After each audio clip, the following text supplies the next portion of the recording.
தமிழ்நாட்டு மக்கள் மிகுந்த எதிர்பார்ப்புக்கிடையில் படைபலம், பணபலம், அதிகார பலத்தை மீறி மாண்புமிகு முதலமைச்சர் திரு ஜோசப் விஜய் அவர்களின் தலைமையிலான இந்த அரசை தேர்ந்தெடுத்திருக்கிறார்கள்.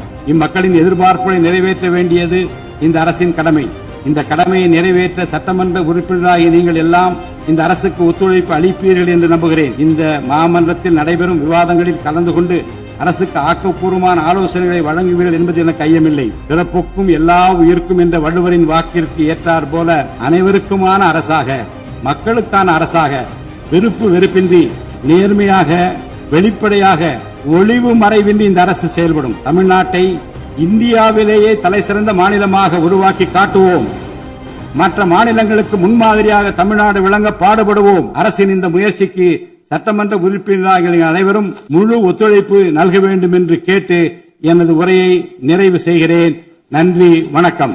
எத்தனை தடைகள் வந்தாலும் அனைத்தையும் தகர்த்தெறிந்து ஊழலற்ற நேர்மையான நிர்வாகத்தை தந்து அதன் மூலம் பொருளாதார மறுமலர்ச்சியை ஏற்படுத்திட இந்த அரசு உறுதி பூண்டுள்ளது.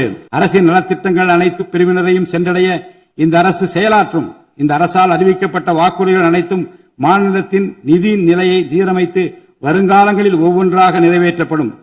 தமிழ்நாட்டு மக்கள் மிகுந்த எதிர்பார்ப்புக்கிடையில் படைபலம், பணபலம், அதிகார பலத்தை மீறி மாண்புமிகு முதலமைச்சர் திரு ஜோசப் விஜய் அவர்களின் தலைமையிலான இந்த அரசை தேர்ந்தெடுத்திருக்கிறார்கள்.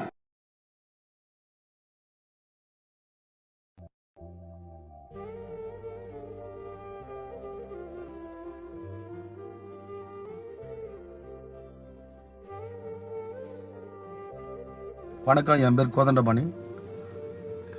தமிழ்நாட்டில் மருத்துவத்துறையில் ஒரு பெரிய வன்கொடுமை நடந்ததாக இப்போ திராவிட மாடல் அரசில் ஏற்பட்டது. எனக்கும் என்னுடைய குழந்தைக்கும் என் குடும்பத்திற்கும் ஒரு பெரிய கொடுமை நடந்தது அந்த மருத்துவத்துறையில் ஏற்பட்டிருக்கு. திராவிட மாடல் ஆண்ட மருத்துவத்துறையில் ஏற்பட்டிருக்கு.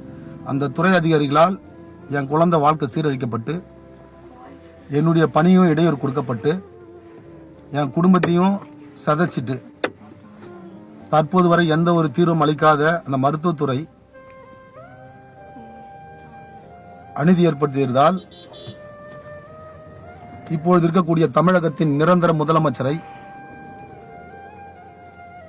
பிறப்புக்கும் எல்லா உயிருக்கும் என்ற உயர்ந்த வாசகத்தை கொள்கையாக இருக்கக்கூடிய தமிழக வெற்றி கழகத்தினுடைய தலைவரை சந்திக்க எங்களுக்கு அனுமதி அளிக்கணும்.